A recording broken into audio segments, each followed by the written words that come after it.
È l'atto finale delle Cortes aperta a Squadi Dorgali targate 2024 che hanno riscosso un grandissimo successo di pubblico, di visitatori. È l'atto finale, come si suona in ogni festa di Sardegna, quella da dedicare ai suoni, ai canti, ai balli e anche agli abiti delle nostre identità, dei vari comuni, delle varie comunità. Un applauso di ringraziamento va all'amministrazione comunale, va alla leva del 1995 e va a Martino De Luigi. Siamo al terzo appuntamento con Ballos de Atonzu, questo ritrovo, questo riabbraccio tra le identità forti con personaggi, con suonatori, con cantanti, con ballerini che hanno fatto e continuano a fare la storia del nostro folklore. È molto importante questo sottolinearlo, perché la nostra cultura, quella legata al ballo da piazza, ai suoni identitari, non deve morire, deve andare avanti. Dobbiamo essere da stimolo, come lo siamo noi stasera, come lo è la leva del 95 con Martino De Luigi, che hanno organizzato Ballos de Atonzu.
Ballenne, ballenne, poi ballenne. ballen di Santiara, su coral furata mia, furata mia, venne in la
a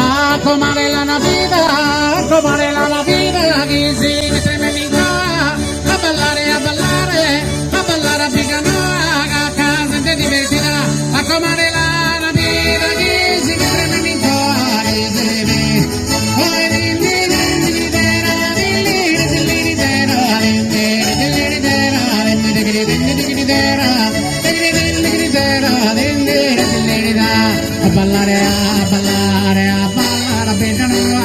a ballare a Pedanoa,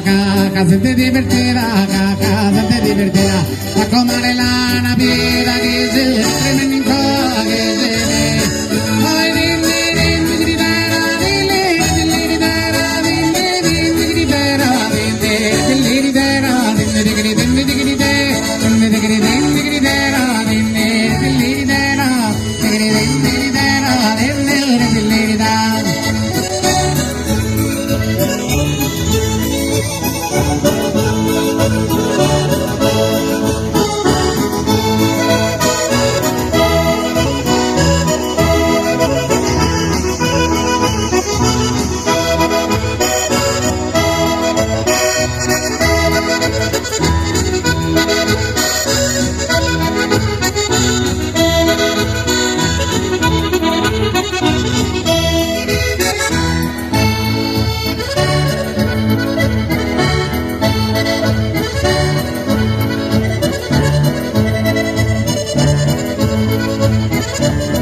venati bagnare, a arrivare del mare, capa senti il mare nero, che devi imparare a bagnare, veni,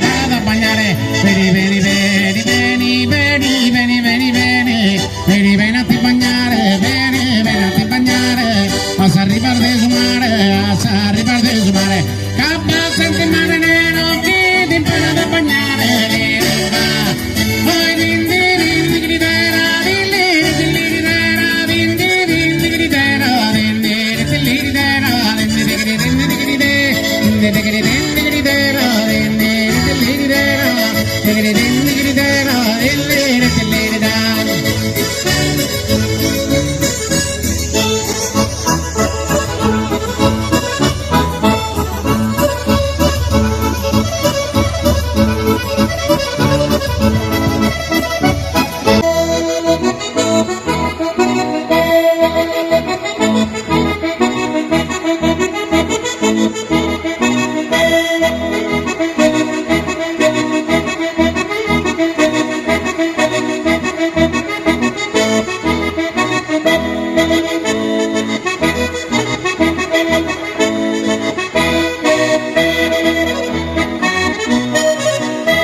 Marcello De Luigi,